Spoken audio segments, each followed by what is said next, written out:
Na Batalha de Agincourt, os franceses perderam até 10.000 homens. Do outro lado, os ingleses, menos de 600. Sério, é uma proporção de baixas que faz qualquer zona de guerra moderna parecer organizada. Isso não foi sorte, foi engenharia de guerra.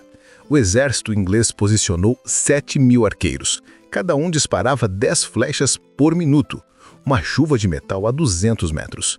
E miravam na elite francesa, a cavalaria pesada que tentava avançar num campo de batalha encharcado de lama.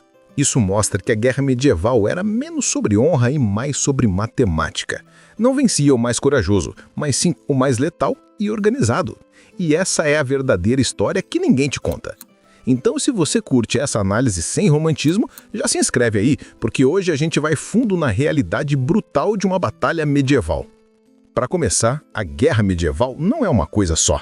Ela cobre um período de 1000 anos, do século V ao XV, e a forma de lutar mudou radicalmente nesse tempo. Pensa nisso, é uma janela de tempo maior do que a que nos separa deles. O que funcionava em 800 d.C. era obsoleto em 1400. Por isso, os historiadores dividem esse período para facilitar a análise. Na Alta Idade Média, entre 500 e 1000, a guerra era mais localizada, dominada por senhores feudais e suas tropas pessoais. Já na plena Idade Média, de 1000 a 1300, vemos o auge da cavalaria pesada. E na Baixa Idade Média, de 1300 a 1500, a infantaria e os arqueiros profissionais mudam o jogo completamente, como vimos em Quercy e Agincourt.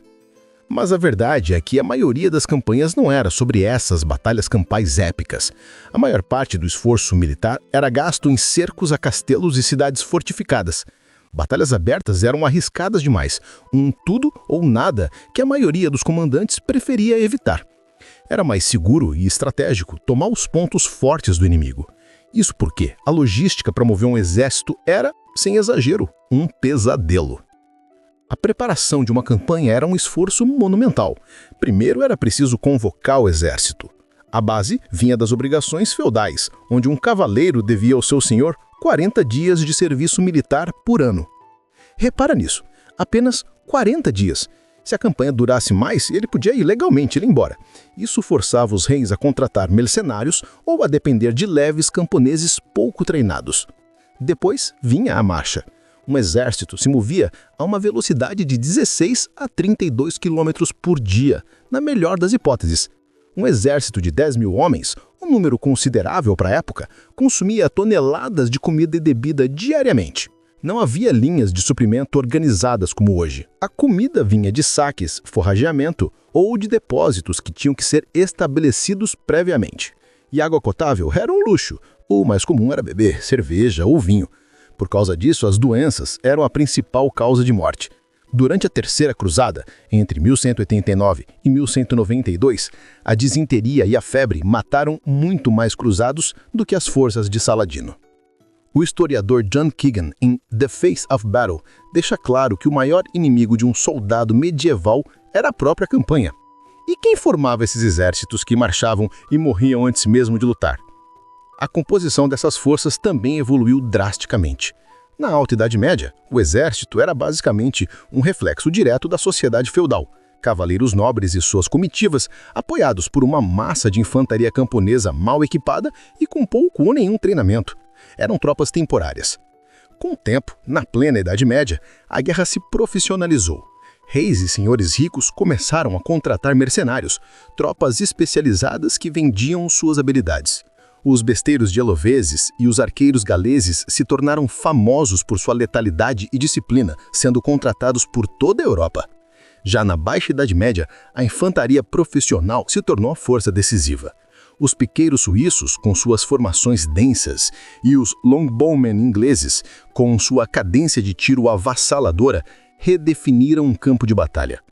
Na Batalha de Crecy, em 1346, o exército inglês era composto por cerca de 7.000 arqueiros e apenas 2.000 homens de armas.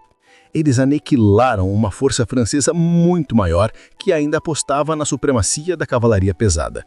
A proporção de cavalaria para infantaria podia variar de 1 para 10 até 1 para 2, dependendo da estratégia e da época, mostrando que não existia uma fórmula única. Essa mudança na composição do exército só foi possível por causa da evolução do equipamento de cada soldado. Essa evolução foi uma verdadeira corrida armamentística. As armas eram projetadas para derrotar as armaduras da época, e as armaduras evoluíam para neutralizar as armas. O arsenal era variado: espadas, machados de guerra, lanças e piques que podiam chegar a 6 metros de comprimento, ideais para paracargas de cavalaria. Maças e martelos de guerra eram projetados não para cortar, mas para esmagar e causar trauma por baixo da armadura. A armadura em si passou por uma transformação notável. Começou com a cota de malha, dominante nos séculos 9 a 13, que era ótima contra cortes, mas vulnerável a perfurações e impacto. Depois veio a armadura de transição, nos séculos 13 a 14, que adicionava placas de metal em áreas vitais sobre a malha. E, finalmente, no século 15, surgiu a armadura de placas completa. Pesando entre 25 e 35 quilos, distribuía o peso de forma tão eficiente que a mobilidade era surpreendente. Mas o custo era absurdo. Um cavalo de garra de boa qualidade, no século 13, já custava de 10 a 20 libras esterlinas, o equivalente a anos de salário de um artesão. Isso te dá uma dimensão do investimento. É impressionante a engenharia que está por trás disso. Se você achou essa informação valiosa, uma curtida ajuda outras pessoas a descobrir isso também. E se esse tipo de história sem filtros te interessa, considere se inscrever. Tem muito mais. Qual outro evento histórico você gostaria que eu cobrisse? Deixa nos comentários. Mas ter o melhor equipamento não garantia nada. A forma como ele era usado em conjunto era o que decidia o resultado. As táticas eram pragmáticas, adaptadas ao terreno e ao inimigo. Na Alta Idade Média, formações como a muralha de escudos eram a base da defesa da infantaria. Foi essa tática que os anglo-saxões usaram na Batalha de Hastings, em 1066, resistindo por horas às cargas da cavalaria normanda. Séculos depois, na Baixa Idade Média, a infantaria desenvolveu táticas ainda mais sofisticadas. Os escoceses criaram os schiltrons, círculos de soldados com piques longos, uma formação quase impenetrável para a cavalaria. Os ingleses, por sua vez, aperfeiçoaram o uso de homens de armas desmontados em blocos defensivos, protegidos por arqueiros. O terreno era tudo. Um bom comandante buscava uma posição elevada ou usava rios e florestas para proteger seus flancos. A coesão era a chave para a sobrevivência. No momento em que uma formação se quebrava, o pânico se instalava e a batalha se transformava em um massacre. Disciplina coletiva, não bravura individual, era o que vencia guerras. E nenhuma unidade testava mais essa disciplina do que a cavalaria pesada. A cavalaria era a arma de choque por excelência, a elite do campo de batalha. A imagem de uma carga de cavaleiros com lanças em riste é icônica por um motivo. Contra uma infantaria despreparada ou em desordem era devastadora. Era uma força de impacto, projetada para quebrar linhas inimigas. Porém, sua eficácia era extremamente situacional. A cavalaria precisava de terreno plano e aberto para ganhar velocidade e manter a formação. Contra um campo lamancento ou uma floresta de piques, a carga era inútil, um suicídio. É por isso que em batalhas como Crécy e Agincourt, os cavaleiros franceses, a maior força de cavalaria da Europa, foram dizimados. Os ingleses escolheram terrenos que neutralizavam sua principal vantagem. Percebendo essa vulnerabilidade, era comum que os próprios cavaleiros desmontassem para lutar a pé, reforçando a linha de infantaria. Além do combate, a cavalaria era essencial para reconhecimento, patrulhas e, o mais importante, para perseguir um inimigo em fuga.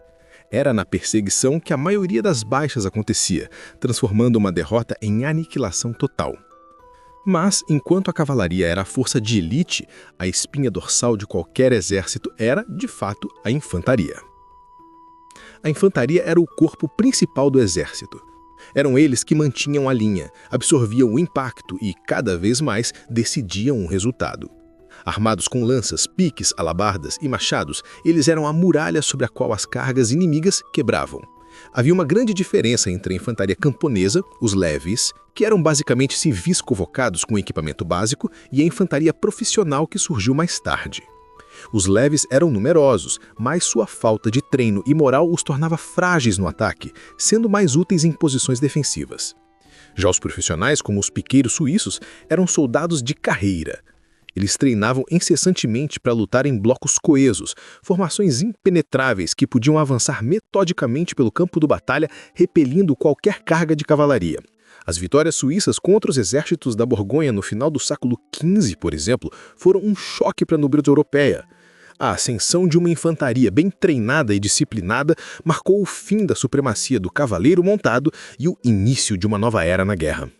Mas a infantaria não redefiniu a guerra sozinha. Ela tinha um aliado letal que operava à distância: os arqueiros e besteiros. Sua função era simples e devastadora: quebrar o ímpeto inimigo antes mesmo do primeiro choque de espadas. O arco longo inglês, o famoso longbow, era uma arma de aniquilação em massa. Um arqueiro treinado disparava de 10 a 12 flechas por minuto, com um alcance efetivo de até 250 metros. Imagine milhares de homens fazendo isso ao mesmo tempo. Era uma tempestade de aço. A besta, por sua vez, era mais lenta, com 1 ou 2 disparos por minuto, mas seu virote tinha um poder de perfuração imenso e exigia muito menos treino para ser operada com eficácia. O impacto disso foi redefinir a geometria do campo de batalha. Na Batalha de Crécy, em 1346, os arqueiros ingleses simplesmente aniquilaram a elite da cavalaria francesa e os besteiros genoveses contratados para enfrentá-los. A capacidade de infligir baixas massivas à distância não era apenas tática, era psicológica. Quebrava a coesão e o moral do inimigo antes que ele pudesse usar sua força. Eles basicamente inventaram o conceito de fogo de supressão, usando madeira e corda. O princípio de saturar uma área para negar o avanço inimigo é uma base da doutrina militar até hoje. Essa chuva de metal transformava o campo de batalha em um inferno, mas o combate real, corpo a corpo, quando acontecia, era ainda mais intenso e surpreendentemente breve. O combate corpo a corpo raramente durava mais do que alguns minutos contínuos. A maior parte de uma batalha era gasta em manobras, escaramuças e longas, tensas esperas. O combate direto era uma explosão de violência brutal e exaustiva. O peso de uma armadura, combinado com o esforço de lutar e o estresse psicológico extremo, levava um soldado à exaustão rapidamente. O ambiente era um caos sensorial absoluto. Gritos de dor e ordens, o clandor ensurdecedor de metal contra metal e a visibilidade limitada pela poeira e, às vezes, fumaça. A luta se tornava uma série de duelos desesperados pela sobrevivência em um espaço apertado.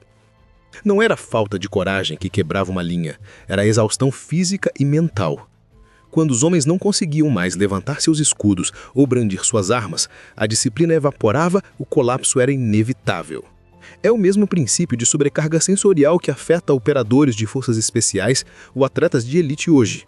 O corpo e a mente humanos têm um limite de performance sob estresse extremo. E quando a disciplina quebrava e o corpo cedia, o resultado era inevitável.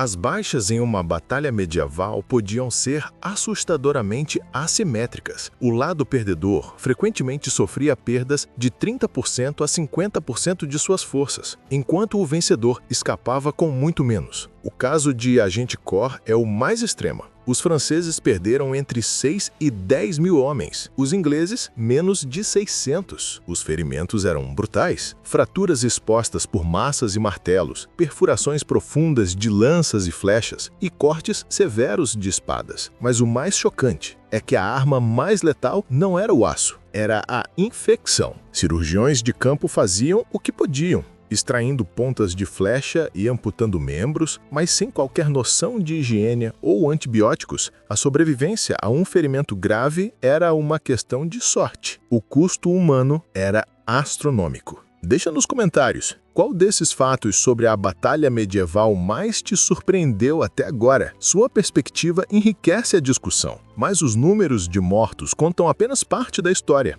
A outra parte era a batalha travada dentro da mente de cada soldado. A moral era o fator decisivo. Um exército com moral baixo já estava derrotado. O medo era uma constante e a disciplina era a única coisa que o continha. A religião tinha um papel fundamental, com padres abençoando as tropas e a promessa de salvação para quem morresse em uma guerra justa. Mas na prática, o que mantinha os homens na linha era a coesão da sua unidade, a confiança em seu líder e, claro, a presença de seus companheiros lutando ao lado deles. O pânico era uma doença contagiosa. No momento em que um soldado virava as costas para fugir, outros o seguiam e a formação se desintegrava. É por isso que a fase mais letal de uma batalha não era o confronto direto, mas a perseguição de um exército em fuga. Um inimigo em retirada era um alvo fácil, incapaz de se defender. A psicologia de grupo é um pilar do treinamento militar até hoje. Manter a coesão da unidade sob fogo é o que separa um exército profissional de uma multidão armada. E muitas vezes, a melhor maneira de quebrar o moral de um exército não era enfrentá-lo em campo aberto, mas sim encurralá-lo. Isso nos leva à forma mais comum de guerra medieval: o cerco. A maioria das campanhas não era decidida em grandes batalhas campais, mas sim em cercos longos e desgastantes a castelos e cidades. Um cerco podia durar meses, às vezes anos. Era um jogo de engenharia, logística e paciência. Os atacantes usavam máquinas impressionantes, como os trebucos, capazes de arremessar projéteis de 150 quilos a mais de 200 metros de distância para demolir muralhas. Outras táticas incluíam cavar túneis para minar as fundações dos muros ou simplesmente cercar a fortaleza e esperar a fome fazer seu trabalho. Os defensores respondiam com seus próprios arsenais: arqueiros, besteiros, óleo fervente e pedras. A guerra de cerco era um teste de resistência. A doença e a fome matavam mais gente de ambos os lados do que as armas. A engenharia por trás de um trebuco usa os mesmos princípios de alavancagem e contrapeso que vemos em guindastes de construção modernos. É a física sendo usada para desmantelar metodicamente as defesas do inimigo. Mas quando as muralhas finalmente caíam, ou quando uma linha inimiga se quebrava no campo, o que vinha a seguir era tão metódico quanto brutal. O pós-batalha era um negócio. O saque era uma prática universal e parte do pagamento não oficial dos soldados. Os vencedores pilhavam tudo de valor dos mortos e feridos. Mas o destino dos sobreviventes dependia inteiramente de sua classe social. Cavaleiros de nobres eram capturados e mantidos como reféns por resgates astronômicos. O rei João II da França, capturado na Batalha de Poitiers em 1356, teve seu resgate fixado em 3 milhões de ecus de ouro, uma quantia que quase levou a França à bancarrota. Já os soldados comuns não tinham esse luxo. Se capturados, eram geralmente executados sumariamente ou deixados para morrer de seus ferimentos. Não havia valor em mantê-los vivos. O resgate era essencialmente o precursor dos seguros de sequestro para a elite. Era uma transação financeira brutal que sublinhava a rígida hierarquia da sociedade medieval. Essa diferença gritante no destino de um nobre e de um soldado comum é apenas um exemplo de como a guerra medieval não era uma experiência única. A realidade do combate variava drasticamente. Para um nobre, a guerra envolvia a chance de glória e riqueza através de resgates. Para um camponês convocado, era uma sentença de morte quase certa. A geografia ditava as regras. No Mediterrâneo, batalhas navais com galéis eram comuns, enquanto no Atlântico as táticas eram diferentes. As formações evoluíram com o tempo, da muralha de escudos da Alta Idade Média para os blocos de piqueiros e arqueiros da Baixa Idade Média. E o financiamento de tudo isso mudou de obrigações feudais para um sistema de impostos e empréstimos bancários. No século XIV, um cavaleiro inglês ganhava 2 shillings por dia.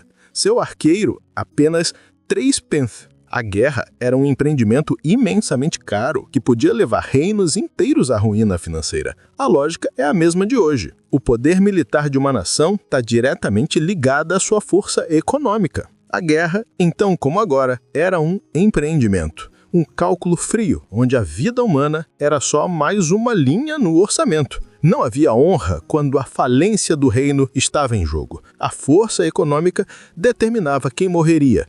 E, mais importante, quem pagaria a conta. Esqueça os contos de cavalaria. A batalha medieval nos ensina que a crueldade era uma ferramenta, uma estratégia para quebrar o inimigo, física e psicologicamente. A barbaridade era planejada. A capacidade humana de justificar essa violência permanece assustadoramente constante. Hoje, trocamos espadas por drones, trebucos por mísseis. A distância e a letalidade aumentaram. Mas a essência da guerra não mudou. um jogo de xadrez global onde peões ainda são sacrificados e a vida humana convenientemente desvalorizada por quem move as peças. Se essa visão sem filtros da história te fez questionar o que aprendeu, o objetivo foi cumprido. Compartilhe esse vídeo com quem ainda acredita em glória medieval. Qual outra verdade histórica você quer que a gente desmonte? A ignorância do passado é um luxo demasiadamente perigoso. A história não é uma fábula para inspirar, é um registro brutal de quem somos. O que vemos nas batalhas medievais não é glória, mas a nossa persistente capacidade de criar infernos. A barbaridade tem um preço, e sempre achamos quem pague.